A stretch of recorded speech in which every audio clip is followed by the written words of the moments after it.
नमस्कार, मैं हूं आपके साथ अभिषेक बड़ाचार्य। आप देख रहे हैं हमारा विशेष कार्यक्रम छत्तीसगढ़ बात हमारे साथ। आज बात होगी महादेव सट्टा ऐप को लेकर, भूपेश बघेल के ठिकानों पर पड़े छापे को लेकर और उसके बाद हुई भूपेश बघेल की कॉन्फ्रेंस को लेकर, क्योंकि मामला अब मजेदार तो होने के साथ साथ हास्यास्पद भी हो गया है। क्योंकि अब तक तो बीजेपी कांग्रेस नेताओं पर आरोप लगा रही थी कि कांग्रेस के नेताओं ने बड़ा घोटाला किया है, महादेव सट्टा ऐप के जरिए काफी पैसों का लेन देन हुआ है। लेकिन भूपेश बघेल ने प्रेस कॉन्फ्रेंस कर अब बीजेपी पर ही आरोप लगा दिया है कि बीजेपी का ही संरक्षण प्राप्त है। कई सवाल खड़े हो रहे हैं। भूपेश बघेल ने सवाल उठाया, क्या इतनी देर रात तक जब घर में महिलाएं थी तब इस तरह से जांच करना ठीक है? क्या मर्यादा लांघने की कोशिश हुई है? सुप्रीम कोर्ट ने जो गाइडलाइन दी है, क्या उसका उल्लंघन हुआ है? सवाल यह है कि 5 साल की जांच के बाद क्या नतीजा निकला। सवाल यह भी कि क्या पैसों का लेन देन हुआ है तो आखिर कैसे हुआ, कितने पैसों का लेन देन हुआ, किस तरीके से हुआ, इसका कुछ पता नहीं। लेकिन राजनीति जमकर देखने को मिल रही है। बीजेपी जहां एक तरफ कह रही है कि सीबीआई पर विश्वास रखिए, विधानसभा के अंदर तो कांग्रेस के बड़े बड़े नेता सीबीआई पर विश्वास रखते हैं, लेकिन पता नहीं विधानसभा से बाहर आते ही अचानक सीबीआई पर उनका विश्वास क्यों उठ जाता है। अब हालात यह है कि कांग्रेस अब सड़क पर उतरकर प्रदर्शन कर रही है, भूपेश बघेल प्रेस कॉन्फ्रेंस कर रहे हैं, वो सवाल पूछ रहे हैं कि भाई अगर हम पर आरोप लग रहे हैं तो जब पंडित प्रदीप मिश्रा वहां पर जाके प्रवचन करते हैं तो उनसे पूछताछ क्यों नहीं? सवाल तो उठेगा ही, क्योंकि जब बॉलीवुड सेलिब्रिटीज को बिठाकर 8 घंटे तक पूछा जाता है कि आपने वहां जाकर क्यों आपने प्लेटफॉर्म को प्रमोट किया या आपने क्यों वहां जाके शोज किए, तो आखिर बाकी लोगों पर कार्रवाई क्यों नहीं होती? सवाल यह भी कि क्या सीबीआई का दोहरा चरित्र है कि कुछ मामलों में तो वो तुरंत कदम उठाती है और कुछ मामलों में तुरंत कदम नहीं उठाती। इन्हीं तमाम जो क्या है उसका ही जवाब आज ढूंढने की कोशिश करेंगे, लेकिन उससे पहले बयानों पर एक नजर।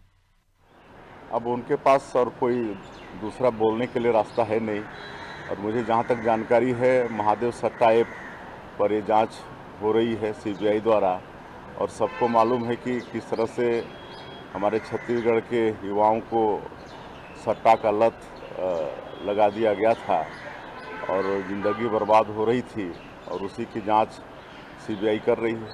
चाहे कोई भी हो, दोषीदार बख्शे नहीं जाएंगे, सबके ऊपर कार्रवाई तो होगी ही। इसमें कोई भाजपा और कांग्रेस की करीबी का सवाल नहीं है। जिनका भी लिंक उससे जुड़ा होगा प्रकरण से, उनके ऊपर सबके ऊपर कार्रवाई होगी। सीबीआई का छापा पड़ा, इस रूप में देखा जा सकता है कि उल्टा चोर कोतवाल हो। 2022 की घटना कि महादेव ऐप सट्टा चल रहा है। SP collector conference new circuit house में हुआ और वहीं पहली बार निर्देश मुख्यमंत्री रूप में मैंने दिया कि इसके खिलाफ व्यापक कार्रवाई होना चाहिए, और उस कार्रवाई के तहत लगभग 200 गिरफ्तारियां हुई, 2000 से अधिक बैंक खाते सीज की गए, 160 से अधिक मोबाइल और लैपटॉप भी सीज किया गया, गैजेट्स, ढेर सारे गैजेट्स जब्त किए गए। तो हमारा उद्देश्य जुआ सट्टा को रोकने का था।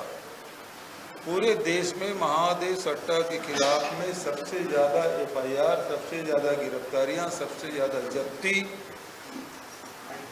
सबसे ज़्यादा बैंक खाते सीज करने की कार्रवाई यदि कहीं हुई तो कांग्रेस की सरकार में छत्तीसगढ़। उसके 6 महीने बाद ईडी उसमें इंटरफेयर करती है, और उसके बाद कुछ लोगों की गिरफ्तारियां होती हैं। इस बीच में चूंकि सौरभ चंद्राकर, रवि उत्पल नेहरू नगर के ही निवासी थे और महादेव सट्टा को दुबई से ही संचालित कर रहे थे।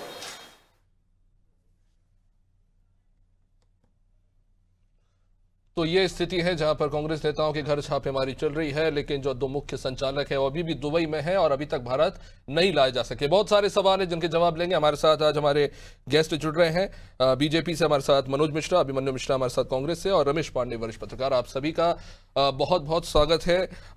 मनोज जी, तमाम चीजों पर बात करेंगे, लेकिन एक जो सवाल मुख्य उठा है कि इस वक्त जब हम इतने सालों बाद भी इस बड़े घोटाले को लेकर जांच चल रही है, अभी तक जो सवाल कांग्रेस पूछ रही है कि इस एप्लीकेशन पर रोक क्यों नहीं लग पाई? सर अनम्यूट कर दिया, आपका ऑडियो नहीं आ रहा। आवाज आ रही है? जी आवाज आ रही है? जी जी स्पष्ट है, बोलिए। मेरी आवाज सुनाई दे रही है आपको? जी स्पष्ट है, मेरी आवाज आप तक पहुंच रही है? जी जी जी बिल्कुल। जी आपका और सभी साथी को पैनलिस्ट का हार्दिक अभिवादन। मैं एक प्रश्न पूछना चाहता हूं सबसे पहले तो कि कोई भी जब ऑनलाइन ऐप या कोई भी ऑनलाइन सट्टा ऐप और गेमिंग ऐप चाहे बैटिंग ऐप ये जब चलते हैं तो ये सबको पता है कि ये एक स्थान पर या एक स्थान से संचालित होता है, लेकिन उसकी जो सीमाएं होती है उससे बांधा नहीं जा सकता। निश्चित रूप से कांग्रेस के लोगों को जवाब देना पड़ेगा कि महादेव सट्टा जो महादेव ऐप का जो घोटाला हुआ है, इस घोटाले के तार जब उनसे जुड़ते नजर आ रहे हैं तो खिसियानी बिल्ली खम्मा नुचे और उल्टा चोर कोतवाल को डांटे वाले कहावत को चरितार्थ करते हुए भूपेश बघेल, जिन पर सीधे सीधे आरोप लगा है कि कहीं ना कहीं वो उनके सरकार के मंत्री, उनके साथी, उनके करीबी और कई प्रशासनिक अधिकारी इस पैसे के लेन देन में सामने उनके नाम आए हैं। और जब लगातार अब ईडी और सीबीआई अपना काम कर रही है तो कांग्रेस के नेताओं के पेट में दर्द हो रहा है। आप ईडी और सीबीआई उनका काम करने दीजिए और आने वाले समय में देखिएगा कि जिनके जिनके नाम सामने आएंगे, जो जो खुलासे मैं जवाब लूंगा उस पर अभिमन्यु जी से, लेकिन मनोज जी जो आपने बात कही अभी ऐप को लेकर, भारत सरकार टिकटॉक बैन कर सकती है, पॉर्न वीडियो के साइट बैन कर सकती है, हजारों चाइनीज ऐप्स आप बैन कर सकते हैं, तो महादेव सट्टा ऐप क्यों नहीं बैन हो सकता? मैं ये समझ नहीं पा रहा हूँ। महादेव सट्टा ऐप बैन हो सकता है, हो रहा है, उसकी प्रक्रियाएं चालू है। दुबई से बैठ करके ऐप को संचालित किया जाता है। दुबई में इन अपराधियों की गिरफ्तारी भी होगी, लेकिन जो दुबई से गिरफ्तारी होगी उसके बीच कुछ टेक्निकल पॉइंट्स है, आप उनको भी समझिए। दुबई के साथ हमारी प्रत्यर्पण संधि है, लेकिन प्रत्यर्पण संधि के साथ में दुबई में चूंकि गेमिंग ऐप और सट्टा ऐप और ये जो ऑनलाइन बेटिंग ऐप होते हैं, ये दुबई में इसको कानूनी अधिकार प्राप्त है, उस पर प्रक्रियाएं चल रही है। और आने वाले समय में जब ये दोनों अपराधी पकड़ करके भारत लाए जाएंगे तब आप देखिएगा इतने बड़े खुलासे होंगे कि इन कांग्रेसियों के केवल अभी तो पेट में दर्द हो रहा है, आने वाले समय में इनके रातों की नींद उड़ जाएगी। नहीं, खैर रेड क्रॉस नोटिस जारी होने के बाद गिरफ्तारी दोनों की हुई थी, पर फिर वो छूट गया और अभी क्या कार्रवाई हो रही है, खैर उसके बारे में भी जानकारी नहीं। लेकिन अभिमन्यु मिश्रा जी, दुबई का मामला है, भारत आने के बाद नहीं छूटे महोदय, आप पहले उस बातों को संभालिए, उसको सुधार करके बोलिए कि भारत में नहीं छूटे हैं, वो दुबई में मामला है। दुबई में जब तक दुबई के साथ हमारी प्रत्यर्पण संधि के तहत उनकी गिरफ्तारी करने के बाद भारत मैंने वही कहा कि रेड कॉर्नर नोटिस जारी हुआ था भारत की तरफ से, ईडी ने जारी किया था और वहां उनकी गिरफ्तारी हुई थी, और फिर वहां से उसके बाद क्या हुआ मैंने कहा वो मुझे जानकारी नहीं है। मैंने ये नहीं कहा कि भारत ने गिरफ्तारी करी थी, तो मैं अपने आप को क्लियर कर रहा था। अभिमन्यु जी, सवाल वही है कि आप विधानसभा के अंदर तो सीबीआई पे बड़ा अटूट भरोसा जताते हैं, सीबीआई विधानसभा से बाहर आते ही सीबीआई को लेकर आपका रवैया क्यों बदल जाता है? आप भी विश्वास रखिए, बीजेपी वही बोल रही, इतना हो अल्लाह क्यों मचा रहे हैं? अभिषेक जी नमस्कार आपको, मनोज जी हमारे साथ, उनको नमस्कार, रमेश जी को नमस्कार। देखिए, मैं भारतीय जनता पार्टी के प्रवक्ता की पूरी बात तो नहीं सुन पाया शायद टेक्निकल डिफिकल्टी की वजह से, लेकिन कुछ आखिरी की बातें मैंने सुनी है। लेकिन जैसा आपने कहा कि जो सीबीआई के ऊपर भरोसे की बात हो रही है, तो ये बात जिस तरफ घुमाई जा रही है भारतीय जनता पार्टी के लोगों द्वारा, ये बात उस तरफ घुमाने लायक है नहीं। बात सीबीआई के ऊपर नहीं है, बात सीबीआई के ऊपर जिसका दबाव है उसकी। सीबीआई एक कोई संस्था खराब नहीं होती, उससे किस प्रकार दबाव पूर्वक कार्य कराया जाता है या किस नियत से कार्य कराया जाता है वो है। देखिए, मैं आपको सबसे पहले स्पष्ट करना चाहूंगा, महादेव ऐप के बारे में कौन जानता था? कोई नहीं जानता था। महादेव ऐप लगभग 2018 से पहले से चल रहा था, 2016-17 से महादेव ऐप चल रहा था। 2021-22 के आसपास उसकी शिकायत आई, उसके बाद उसके ऊपर एफआईआर दर्ज करने वाली सरकार छत्तीसगढ़ की सरकार, लगभग उसमें 2000 से ऊपर अकाउंट सीज करने वाली सरकार छत्तीसगढ़ सरकार, 2000 से ऊपर गिरफ्तारियां करने वाली सरकार छत्तीसगढ़ की तत्कालीन भूपेश बघेल जी की सरकार, 70 से ज्यादा एफआईआर और इतनी सारी जो कार्रवाई छत्तीसगढ़ की सरकार ने करी। यहाँ तक कि हमने जो ऐप बैन करने की बात कर रही थी, हम तो गूगल प्ले को हमने 15 तो आपको खुश होना चाहिए कि आप जो कार्यवाहियों को आपने प्रारंभ किया, उन्हीं कार्यवाहियों को भारतीय जनता पार्टी की सरकार आगे बढ़ा रही है, तब तो आपको खुश होना चाहिए। इस विषय को अगर आप ऐसे समझें कि अगर आपने उस कार्यवाही को समझा दीजिए, बीच में मुझे ना टोकेंगे अगली बार मुझे बीच में टोकेंगे तो फिर मैं आपको बीच में नहीं बोलने देना। मनोज जी, मैं आपके पास आप अगर बीच में टोकेंगे तो अगला वक्त ठीक है, एक मिनट, अरे मनोज जी मैं आपके पास आऊंगा। अभिमन्यु जी आप अपनी बात पूरी कीजिए, ठीक है? पूरा बोलने दे रहा था, शांति से सुन रहा था, तो आप मुझे सुन लीजिए, उसके बाद आपका मौका आएगा, आप बोलिएगा। बिल्कुल ठीक, मैं आपको शांति से सुनने तो बैठा हूं। जी अभिमन्यु जी बोलिए। का जवाब चाह रहा था, मैं आपको रोक नहीं रहा था, आप अपनी बात पूरी रखिए, मैं आपकी बातों को शांतिपूर्वक सुनूंगा। मैंने एक प्रश्न पूछा, उसका जवाब उम्मीद करता हूँ कि आप देंगे। जी बिल्कुल, मैं अपने आगे बात उसी में आ रहा था कि यहाँ पर समस्या यहाँ पे ये हो जाती है कि जब हम देखते हैं, हम सीबीआई की जांच मांग किसमें कर रहे थे? जो सदन में बात उठी थी वो मांग थी भारतमाला प्रोजेक्ट में हुए भ्रष्टाचार के ऊपर। और वो भ्रष्टाचार ऐसा है कि जिसमें मंत्री जी ने माना है कि भ्रष्टाचार हुआ है, अनियमितता हुई है, ये माना है। अब उसमें जब हम सीबीआई की जांच चाहते हैं तो उसमें सीबीआई की जांच नहीं कराना चाहते, लेकिन सीबीआई एंट्री क्यों मारती है? सीबीआई एंट्री मारती है कांग्रेस के नेताओं के यहाँ छापा मारने के लिए। तो एक जवाब और देना चाहता सरकार हूं की जो एजेंसियों ठीक है, एक बात आपने रखी है, मैं उस पर मनोज जी से जवाब ले लेता हूँ। मेन बात यह है कि बघेल सरकार में ही ठीक है एक एक करके मनोज जी इस बात का जवाब दीजिए। बार आरोप लगता है और सरकार में जो पार्टी है वो विपक्षी पार्टियों के ऊपर सब एक साथ बोलेंगे कुछ समझ में नहीं आएगा। ठीक है मनोज जी आपने अपनी बात कर ली है, मनोज जी से जवाब तो ले लीजिए। ईडी कांड में मामला इतने साल 6 साल 7 साल चला, आज बाइज्जत बरी हो गए। कौन माफी मांग रहे हैं? भारतीय जनता पार्टी के लोग माफी मांग रहे हैं क्या, जिन्होंने इतने बदनाम किया उससे को? ये चीजें होती है। चरित्र हनन अगर कोई एजेंसी के माध्यम से होता है तो फिर माफी भी मांगनी जानी चाहिए जब इंसान बाइज्जत बरी होता है। ठीक है, आपने बहुत सारी बातें की, जो मुझे एक ध्यान में रह गई, मैं वही पूछ लेता हूं कि जो बात भूपेश बघेल जी ने भी कही कि उनकी सरकार में जांच शुरू हुई, 200 से ज्यादा गिरफ्तारी हुई, 2000 से ज्यादा बैंक अकाउंट सीज हुए, और आप लगातार आरोप लगाते कि इन्होंने सीबीआई को छत्तीसगढ़ में रोक लगा के रखी थी। तो ईओडब्ल्यू जब जांच करी तो क्या भूपेश बघेल जी खुद अपने को ही साजिश में फंसाने के लिए फाइल तैयार कर रहे थे केस की? जांच तो उन्होंने शुरू करवाई थी ना, क्या इस बात से भी इनकार करेगी बीजेपी?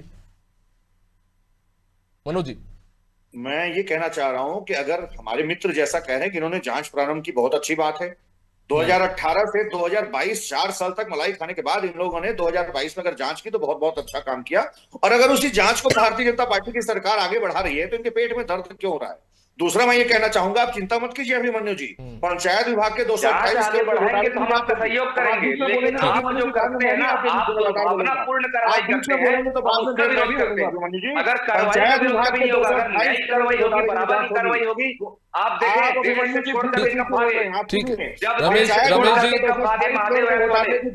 जी देख रहे हैं, रमेश जी मैं मनोज जी के ही शब्दों का इस्तेमाल करूंगा कि आरोप लग रहा है कि नेताओं ने मलाई खाई। अब वो मलाई अधिकारियों से होते हुए नेताओं तक कैसे पहुंची, कितनी मलाई पहुंची, वो मलाई का इस्तेमाल किन किन क्षेत्रों में हुआ, ये सारी बातें हमारे पास नहीं है। छत्तीसगढ़ के शराब घोटाले की रमेश जी बात होती है तो कह दिया जाता है 2000 करोड़ का घोटाला हो गया, सबसे पहले आंकड़े आ जाते हैं। लेकिन ये इकलौता ऐसा मामला है शायद जिसमें कोई आंकड़े हमारे पास उपलब्ध नहीं है कि मलाई का आदान प्रदान कैसे हुआ, किन किन तक हुआ, और कितने आंकड़े क्या है इसको लेके ये स्पष्ट नहीं है। लेकिन हवा में बयानबाजी लगातार चल रही है। रमेश जी देखिए, आंकड़े तो 6000 करोड़ के लगभग, नहीं वो तो उनका कंपनी का मार्केट वैल्यू है 6000 करोड़। जी देखिए, ये मैं आग्रह करूंगा कि इस पे बहुत गंभीरता से चर्चा होनी चाहिए ताकि पब्लिक के बीच सही बात सामने जाए। सबसे बड़ा सवाल अभिषेक जी आपने सवाल उठाया, मैं उसका समर्थन करता हूं कि जब इस देश में टिकटॉक बंद हो सकता है तो छत्तीसगढ़ में या भारत में महादेव सट्टा ऐप बंद क्यों नहीं हो पा रहा है, क्या वजह है? ये बात क्लियर होनी चाहिए। ये आज दायित्व जो राज्य की सरकार है, केंद्र की सरकार है, उसको ये स्पष्ट करना चाहिए कि हम इस वजह से नहीं बंद कर पा रहे हैं या इस वजह से नहीं बंद हो पा रहा है, ये एकदम स्पष्ट हो जाना चाहिए। अगर महादेव सट्टा ऐप इतना बड़ा गुनाह है, इतना बड़ा अपराध है, इतने बड़े लोग इसमें फंसे हैं, तो आखिर महादेव सट्टा ऐप आज की डेट में, अभी प्रेजेंट टाइम भी चल रहा है, ऐसा क्यों हो रहा है, इसके लिए कौन जिम्मेदार है? ये बात स्पष्ट हो जाना चाहिए ताकि आम जनता भी भ्रम की स्थिति में न रहे। रही बात जो एक्शन हो रहा है, मैं कांग्रेस के साथियों को से भी इस बात के लिए विनम्र अनुरोध करूंगा कि अकेले भूपेश बघेल के खिलाफ ये मामला नहीं है। भूपेश बघेल के यहाँ सीबीआई की रेड नहीं पड़ी, देश के कई राज्यों में 60 से अधिक स्थानों पर छापे पड़े और कोई इस छापे को लेकर के अपनी प्रतिक्रिया नहीं दे रहा है। तो अकेले भूपेश बघेल के मामले में क्यों प्रतिक्रिया दी जा रही? वो भी खामोशी इस मामले में बरते, थोड़ा और स्पष्ट हो जाने दे कि क्या स्थिति चल रही है, आगे क्या होगा। इसलिए सीबीआई की जांच 2 दिन में पूरी नहीं होने वाली है, शायद 2 साल लग जाए, 10 साल लग जाए, 20 साल लग जाए, ऐसे भी। लेकिन भूपेश बघेल जी जो बात कह रहे हैं कि ठीक है आप जांच कीजिए, लेकिन घर में महिलाएं हैं, सुप्रीम कोर्ट की जो गाइडलाइंस उनका पालन नहीं हुआ, कोई भी महिला अफसर जब छापा पड़ रहा था वहां पे रात के समय में मौजूद नहीं था। क्या आप भी सही मानते हैं कि भूपेश बघेल जी ने ये जो आरोप लगाया है वो सही है, तर्कसंगत है? देखिए, ये अगर ऐसी बातें हैं, ऐसी उनकी बातों में सच्चाई है तो बिल्कुल सही है। जो नियम है, नियम का पालन होना चाहिए, नियम के विरुद्ध तो कुछ भी नहीं होना चाहिए। और भूपेश बघेल जी तो इस राज्य के पूर्व मुख्यमंत्री हैं, कांग्रेस के राष्ट्रीय महासचिव हैं, पंजाब जैसे राज्य के प्रभारी भी हैं, एक सम्मानित व्यक्ति हैं। तो नियम कानून का तो पालन करना चाहिए। सीबीआई जैसी सर्वोच्च संस्था है, उसके लोग भी मेरे ख्याल से इस बात को बखूबी जानते होंगे। तो ऐसा अगर है तो ये तो कोई भी इसका समर्थन नहीं करेगा, हर कोई आदमी इसकी निंदा ही करेगा। अगर जो भी कार्रवाई करनी है, जो भी एक्शन प्लान है, नियम है, उसके अनुरूप ही होना चाहिए। जी अभिमन्यु जी, भूपेश बघेल जी छत्तीसगढ़ के बड़े नेता है और जाहिर तौर पर जब वो कोई बात कहते हैं तो उसे बहुत गंभीरता से सुना जाता है, लेकिन ये कह देना क्योंकि रवि उप्पल और सुरेश चंद्राकर को अभी तक भारत नहीं ला पाए, इसका मतलब केंद्र ही उन्हें संरक्षण दे रही है, आपको नहीं लगता कि इस बयान में गंभीरता नहीं थी? क्योंकि हम भी जानते हैं एक्सट्रेडिशन ट्रीटी बहुत कॉम्प्लिकेटेड मैटर होता है। आज भी हम लंदन से ही कितने ऐसे भागदौड़ों को नहीं ला पा रहे हैं, और कोई तो कारण होगा ना कि जो लोग अपराध में संलिप्त होते हैं या इस तरह की धोखाधड़ी करते हैं वो दुबई में जाके छुप जाते हैं, क्योंकि शायद वहां से वापस लाना बड़ा मुश्किल होता है। तो आपको नहीं लगता कि ये जो बयान था वो ठीक नहीं था, इस तरह से बोलना? अभिषेक जी, इस बयान के पीछे का कारण यह था कि बीच में बातें ऐसी फैलाई गई थी कि इनको गिरफ्तार करके ले आया गया है, उसके बाद वे सत्संग सुनते देखे गए दुबई में, तब फिर बातें पूछी गई हमारे द्वारा कि ये सत्संग सुन रहे हैं, इनको कहां से वापस ले आया गया, तो गिरफ्तार होने की बातें हो रही थी। तो ये सारी बातें, एक आपने बहुत सही सवाल उठाया था कि ऐप को बैन क्यों नहीं किया जा सकता, मैं उसी पे आ रहा था। अभी भारतीय जनता पार्टी प्रवक्ता ने बताया कि वो दुबई के नॉर्म्स के अनुसार जो है वहां बैटिंग एप्स को क्लियरेंस है, लेकिन उसको भारत में बैन करने में तो कोई आपत्ति नहीं है। कई सारी चीजें ऐसी हैं, जैसे टिकटॉक से लेके आपने उदाहरण दिए, कई सारे जो भारत में बैन है। तो भारत में बैन करने के साथ में एक सवाल मैंने और जोड़ा कि जब देश छोड़ के वे भाग रहे थे तब उस समय केंद्र की सरकार क्या कर रही, और उसमें क्या उनका संरक्षण नहीं था? क्या केंद्र के अधिकारियों का संरक्षण को प्राप्त था? पर अभिमन्यु जी, अभी आपने खुद ही कहा कि यह ऐप जो है 2016 से चल रहा है और तब ये उजागर नहीं हुआ कि वो गैरकानूनी गतिविधि में है। आज तक इसके ऐप के खिलाफ अगर किसी ने कार्रवाई की है तो हमारी सरकार है, उसके अलावा केवल इसमें कार्रवाई हुई है तो दूसरे जो पार्टी के नेताओं को केवल उसमें जो उनको क्या कहा जाता है, उनका छवि धूमिल करने के लिए कार्रवाई हुई है। तो ये मैं कहना चाह रहा हूं कि उसमें सही कार्रवाई हमने की। हमने जब कार्रवाई की उसने किसी बीजेपी का नाम लिया, कुछ नहीं किया, सीधे सीधे एफआईआर किए, और जो प्रक्रिया होती है और उसके बाद जो यहाँ तरीका था सीबीआई का जांच करने का और आने का, रात तक जांच करने का, जिसपे सवाल उठाए गए, उसके बाद एक बैग में कुछ अंदर ले जाया जा रहा था, उसके बारे में मीडिया कर्मियों द्वारा सवाल पूछा गया ये क्या है, तब भी कोई जवाब नहीं दिया गया। तो ये सारी बातें संदिग्धता घेरे में आती है कि क्या महादेव ऐप का इस्तेमाल जो है केवल छत्तीसगढ़ में कांग्रेस के नेताओं को जो है बदनाम करने के लिए किया जा रहा है क्या? और सबसे बड़ी समस्या तो यही है कि जब ये सब केसेस चलते हैं और बाद में अगर वो व्यक्ति बाइज्जत बरी हो जाता है तब फिर कोई बातें नहीं होती है। कई चुनाव निकल गए होते हैं, चुनाव में उस बात का फायदा उठा लिया गया होता है, लेकिन बाद में ना माफी मांगी जाती है ना कुछ होता है, जैसा कि सीडी कांड में हुआ। अभी रमेश जी भी वही बात कह रहे थे कि जब सारे के सारे ऐप चल रहे हैं, अभी तक सब कुछ हो रहा है, तो ऐप चलाने वालों पर कार्रवाई क्यों नहीं? केवल इस पर राजनीति क्यों हो रही है इस ऐप को लेकर के? और सीबीआई भी जो है चुनिंदा कार्रवाई करती है जहां उनको दिखता है कि अपने कहीं ना कहीं फायदा होगा या चरित्र हनन करके भारतीय जनता पार्टी की सरकार को फायदा होगा। ये चुनिंदा जो कार्रवाई हम इनके खिलाफ है और किस चीज के ना खिलाफ नहीं, जो सिस्टम से होगा हम उसके सिस्टम साथ देंगे।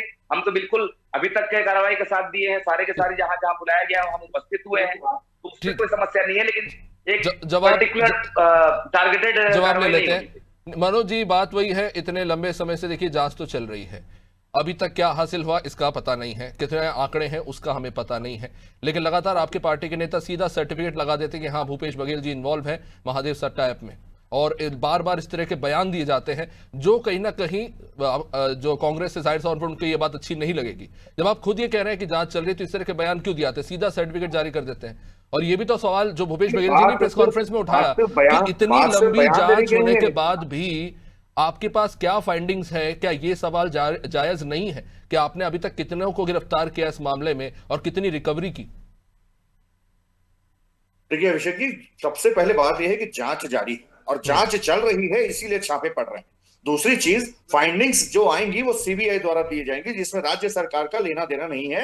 ये केंद्रीय स्वतंत्र जांच एजेंसी है जो अपना कार्य कर रही है। तीसरी चीज, इन्होंने बात माफी मांगने की है। माफी क्या कांग्रेस के जो हमारे प्रवक्ता है मांगेंगे? 1984 में जब बड़ा पेड़ गिरा था उसकी माफी मांगिए, आपने आपातकाल लगाया था उसकी माफी मांगिए, आपके लोग सजा याफ्ता हुए हैं 1984। आपातकाल को हमारे नेताओं ने गलत मान चुका है। अभिमन्यु जी लगातार मैं देख रहा हूं तब से आपातकाल को गलत मान चुका है। मैं करेक्ट कर रहा हूं। उसके बाद आपने कहा ना जांच कर रहा था, आप जांच के लिए तैयार रहिए। पंचायत विभाग में जो 228 करोड़ का घोटाला आप लोगों ने किया उसकी भी जांच होगी। अरे हम तो तैयार नहीं, लेकिन 36,000 करोड़ का नाम घोटाला जो रमन सिंह जी ने किया उसकी जांच कौन करेगा? इंदिरा प्रियदर्शनी बैंक घोटाले की जांच कौन करेगा? यही तो हम सबसे कह रहे हैं ना, अगर जांच हो तो सबकी हो, सारे घोटालों की जांच हो। चुनिंदा लोगों के ऊपर कार्रवाई करना, चुनिंदा लोगों को बदनाम करना, ये बंद होना चाहिए। ये हमारी बात में आपने सिर्फ घोटाले और घोटाले किए हैं। 5 वर्ष में छत्तीसगढ़ की जनता ने ठीक है, आज सिर्फ एक घोटाले पर ही बात कर लेते हैं रमेश जी। ठीक है नहीं है अभिमन्यु जी, इसलिए आप लोगों को चाहिए कि अब भी कम से कम आप लोग धैर्य रखें। सारे घोटालों की जांच होना, हम तो फेयर फाइट की बात करते हैं। की बातें आप अगर आप बोलते हैं कि सीबीआई फेयर है, आपका लोगों का सीबीआई पर दबाव नहीं है, तो सीबीआई कांग्रेसी कार्यकर्ता, कांग्रेसी प्रवक्ता, देखिए रमेश जी देखिए, सीबीआई तो अपनी जांच करेगी, उसे कोई रोक सकता नहीं, उनकी अपनी कार्रवाई चलेगी। लेकिन जो आरोप लगातार लगता है दोहरे रवैये का, उसको लेकर क्या कहेंगे? इतने लंबी जांच के बाद भी अभी तक किसी बड़े नेता की ना गिरफ्तारी हुई है ना अधिकारी की। आप ही ने अभी कहा कि अलग अलग जगह छापे मरे हैं, ये बात सिर्फ भूपेश बघेल की नहीं है, लेकिन सवाल तो ये भी है ना कि आखिर कितने सालों तक, क्योंकि अभी हाल ही में बयानों के जरिए ये पता चला कि ये फाइंडिंग है कि कैश किस तरह से ट्रांसफर हुआ, किस तरह से पूरा मोडस ऑपरेंडी था, कितना ट्रांजैक्शन होता था, 70% जाता था दुबई में, 30% उनके प्रमोटर्स को मिलता था। आपके पास सारी डिटेल है। अब और क्या खोजने की कोशिश हो रही है, क्या खोद के निकालने की कोशिश हो रही है? क्या अब एक किसी नतीजे पर पहुंचने की जरूरत नहीं है? कवासी लखमा की गिरफ्तारी हुई शराब मामले में, आपके पास आंकड़े थे, आपने पूरी डिटेल्स बताई कि किस तरह से हुआ, जो आपने कोर्ट में सबमिट किया। इस मामले में इतनी देरी, जो सवाल भूपेश बघेल अब लगा रहे हैं, क्या उस पर विचार करने की जरूरत नहीं है कि इतना टाइम क्यों लग रहा है? और अगर चलिए लग भी रहा है, आपकी फाइंडिंग्स क्या है इतने साल में? अभिषेक जी, क्या आप चाहते हैं कि अब सीबीआई के काम करने के तरीके और सीबीआई के काम रमेश जी से सवाल था, को भी कंट्रोल किया जाए? नहीं, मैं ये नहीं, अरे मनोज जी मैं ये नहीं कह रहा था, मैं ये कह रहा हूं कि सर इतने साल आप ही उसी संस्था ने जांच किया था शराब घोटाला मामले में और आपने कार्रवाइयां की, इस मामले में इतना समय क्यों लग रहा है? क्या ये सवाल पूछा जाना जायज नहीं है? देखिए भूपेश बघेल जी ने कल प्रेस कॉन्फ्रेंस में पूछा, और ये जो आरोप लगातार लगता रहता है सीबीआई को रुका गया, ही सेड कि भाई ईओडब्ल्यू की फाइंडिंग्स का ही इस्तेमाल हुआ है इस मामले में, और आपने खुद अभी भी इस डिबेट में ये बात कही। अभिषेक जी, एक बार आपके चैनल पर ही, आपके लोकप्रिय चैनल पर ये बात उठी थी और मैंने इस बात की मांग रखी थी कि ऐसे मामलों में भी डिसीजन आने का, जैसे फास्ट ट्रैक कोर्ट हम लोग सरकार ने गठित किया या सर्वोच्च न्यायालय ने गठित किया कि किसी मामले, आपराधिक मामले में फैसला 2 साल के अंदर आ जाना चाहिए, 2.5 साल के अंदर आ जाना चाहिए, 1 साल के अंदर आ जाना चाहिए, तो ऐसे मामलों में भी एक समय सीमा का निर्धारण होना चाहिए, फास्ट ट्रैक का कोर्ट का गठन होना चाहिए। ऐसे मामलों की सुनवाई 2 साल में, 5 साल में, 10 साल में, 3 साल में एक समय सीमा तय होनी चाहिए कि इस ऐसे मामलों की सुनवाई का डिसीजन आ जाएगा इतने समय में, उसके बाद जो उसकी अपीलिंग होगी वो ऊपर के कोर्ट में होती रहेगी। नहीं तो ऐसे मामले क्या है कि पेंडिंग पड़े रहते हैं और इसमें कोई डिसीजन नहीं आ पाता और पता चलता है कि जांच पे जांच जारी है, जांच पे जांच जारी है। तो जांच पे जांच वाला जो मसला है, इस पे विराम लगना चाहिए, कुछ न कुछ इसका डिसीजन आना चाहिए, इसके लिए एक समय का निर्धारण होना चाहिए। मनोज जी, मेरा लॉजिक इसके पीछे ये था कि देखिए, आप कार्रवाई कर सकते हैं, करिए, लगातार करते रहिए, कोई इशू नहीं है, लेकिन उसका औचित्य क्या है? क्योंकि जितना समय उन अपराधियों को दुबई में मिलेगा, वो दूसरा रास्ता बचने का निकाल लेंगे। अगर आप पैसों की रिकवरी नहीं कर पाए, क्योंकि अंततः तो आप उन गरीब लोगों के साथ इंसाफ करना चाहते हैं जिनका पैसा डूबा है, तो अगर वो ही वापस नहीं ला पाए तो फिर इस पूरी कार्रवाई का कोई मतलब नहीं। भूपेश बघेल जी को जेल में भरने से उन गरीबों के साथ क्या इंसाफ हो जाएगा? अभिषेक जी, मैं एक चीज के ऊपर आप का ध्यान आकृष्ट करना चाहूंगा। वर्ष 1947 में भारत आजाद हुआ, ये जो हम न्याय की संहिता की बात करते हैं, अभी जो चीजों में परिवर्तन का दौर है, कई खामियां हैं, कई ऐसे सिस्टम है जहां पर कमजोरियां हैं, कई ऐसे सिस्टम्स है जहां पर सुधार की आवश्यकता है, और लगातार सुधार का दौर चल रहा है और हम उसके कोशिश कर रहे हैं कि जी मनोज जी, आपका ऑडियो रिसीव नहीं हो रहा है, मैं माफी चाहता हूं और समय भी हो चला है। बहुत बहुत शुक्रिया आप सभी का इस चर्चा में जुड़ने के लिए। तो छापे चल रहे हैं और छापों के बीच में सवाल जवाब का दौर भी चल रहा है, लेकिन उम्मीद की जा सकती है कि जल्द से जल्द इस मामले में कोई नतीजा निकले ताकि जिन गरीबों का पैसा डूबा है एटलीस्ट उनको इंसाफ मिल सके। देखते रहिए नाज़िर टीवी। नमस्कार।